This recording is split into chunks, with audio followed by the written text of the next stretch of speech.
आज की update news video में टॉप हेडलाइंस कुछ ऐसा है। डिफेंस बजट 2024-25 में क्या क्या चेंजेस है। पीएम मोदी सिनकुन-ला टनल प्रोजेक्ट का किए पहला ब्लास्ट। इंडियन मिलिट्री ने एचएल से 400 से ज्यादा मीडियम क्लास हेलीकॉप्टर प्रोक्योर करने का कमिटमेंट किया है। इंडिया का Zorawar light tank project cost record लो था। 23 जुलाई को 2024-25 फाइनेंशियल ईयर की बजट को अनाउंस किया गया है और इस टोटल बजट में से भारत की डिफेंस सेक्टर के लिए 6,21,940.85 करोड़ रुपीस एलोकेट किया गया है, यानी कि लगभग $75 बिलियन। और हमेशा की तरह टोटल बजट में से सबसे ज्यादा डिफेंस सेक्टर को दिया गया है। जो फरवरी में बजट दिया गया था उसकी तुलना में बस 400 करोड़ की बढ़ोतरी देखी गई है, जो खास तरह की डिफेंस इनोवेशन को बढ़ावा देने के लिए एलोकेट किया गया है। और फाइनेंशियल ईयर 2023-24 की तुलना में इस बार की जो डिफेंस बजट है 4.79% तक की बढ़ोतरी हुई है। बाकी टोटल डिफेंस बजट में से 27.66% बजट कैपिटल बजट है और 14.82% रेवेन्यू एक्सपेंडिचर के लिए है, 30.66% अलाउंसेस के लिए है, 22.70% डिफेंस पेंशन के लिए है और 4.17% रक्षा मंत्रालय के अंडर काम करने वाले सिविल ऑर्गेनाइजेशन के लिए है। और इसमें से लगभग 1,05,518.43 करोड़ तक का बजट इस्तेमाल केवल डोमेस्टिक कंपनी से ही डिफेंस आइटम को खरीदने के लिए किया जाएगा। इसके अलावा बीआरओ की बजट में 30% तक की बढ़ोतरी देखने को मिली है। इसका मतलब यह है कि बॉर्डर की इंफ्रास्ट्रक्चर एक्टिविटी पर और भी ज्यादा फोकस किया जाएगा और इस बार की बजट को खास तौर पर आत्मनिर्भरता को बढ़ावा देने की उद्देश्य के साथ तैयार किया गया है।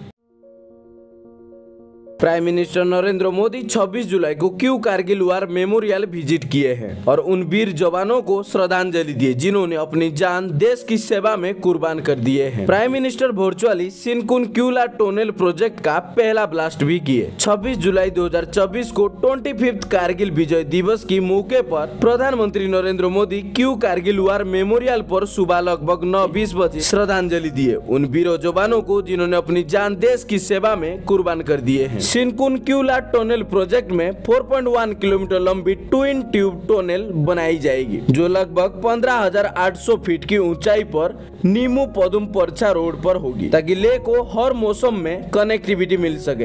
ये कहा गया है कि जब ये बनकर तैयार हो जाएगी ये दुनिया की सबसे ऊंची टनल होगी। सिनकुन-ला टनल सिर्फ सेना और उनके सामान को जल्दी और आसान मूवमेंट नहीं बल्कि लद्दाख में आर्थिक और सामाजिक विकास भी बढ़ावा देगी। एचएल चेयरमैन सीवी अनंत कृष्णन ने बताया कि इंडियन आर्मी, इंडियन नेवी और इंडियन एयरफोर्स के साथ डिटेल डिस्कशन के बाद आईएमआरएच की टोटल रिक्वायरमेंट 419 यूनिट्स की है। आईएमआरएच मतलब इंडियन मल्टी रोल हेलीकॉप्टर्स। ये नया 12-13 टन क्लास का मीडियम वेट हेलीकॉप्टर पुराने MI-17 सर्विस हेलीकॉप्टर्स को रिप्लेस करेगा जो अभी सर्विस में है। टोटल 419 आईएमआरएच यूनिट में से 66 यूनिट्स इंडियन नेवी के लिए डेकबोन मल्टी रोल हेलीकॉप्टर के रूप में डेजिग्नेट किया गया है। ये मैरीटाइम हेलीकॉप्टर्स ज्यादा ऑल ऑफ वेट और कस्टमाइज कॉन्फ़िगरेशन के साथ आएगा जो नेवल मिशन की स्पेसिफिक ऑपरेशन की डिमांड को पूरा करेगा। बचे हुए 353 आईएमआरएच यूनिट्स इंडियन एयरफोर्स और इंडियन आर्मी को एलोकेट किया जाएगा जो मेनली पुराने MI-17 सर्विस मीडियम हेलीकॉप्टर्स को रिप्लेस करेगा जिसमें से कुछ अब ऑब्सोलीट होने की करीब है। 8 जुलाई 2022 को एचएल ने सैफ्रॉन हेलीकॉप्टर इंजन के साथ एक मेमोरेंडम ऑफ अंडरस्टैंडिंग साइन किया है। ये कोलैबोरेशन एक जॉइंट वेंचर कंपनी एस्टेब्लिश करने के लिए है जो आईएमआरएच और उसके नेवल वेरिएंट्स के लिए नया generation helicopter engine develop, produce, sell और सपोर्ट करेगी। सैफ्रॉन हेलीकॉप्टर्स इंजन के साथ ये पार्टनरशिप इंश्योर करती है कि IMRH state of the art propulsion system से इक्विप्ड होगा जो इसकी परफॉर्मेंस और रिलायबिलिटी को एनहांस करेगा।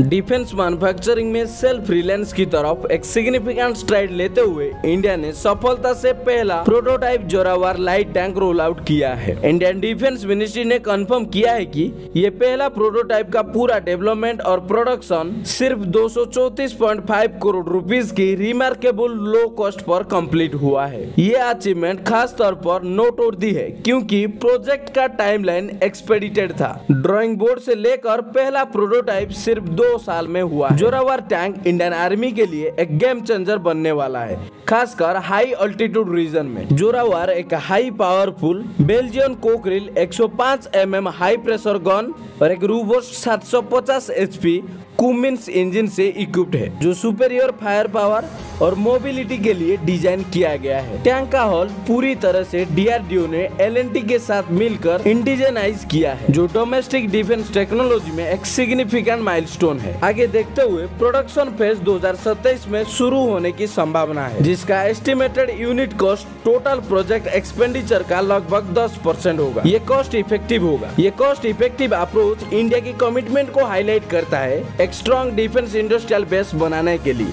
जबकि ऑप्टिमल रिसोर्स यूटिलाइजेशन भी इंश्योर करता है। तो ये था आज की डिफेंस न्यूज। ऐसे और भी defence news, update news, current affairs जानने के लिए हमारे चैनल को जरूर सब्सक्राइब करें और अपने दोस्तों के साथ शेयर करें और जानते हैं इंडिया की पहचान।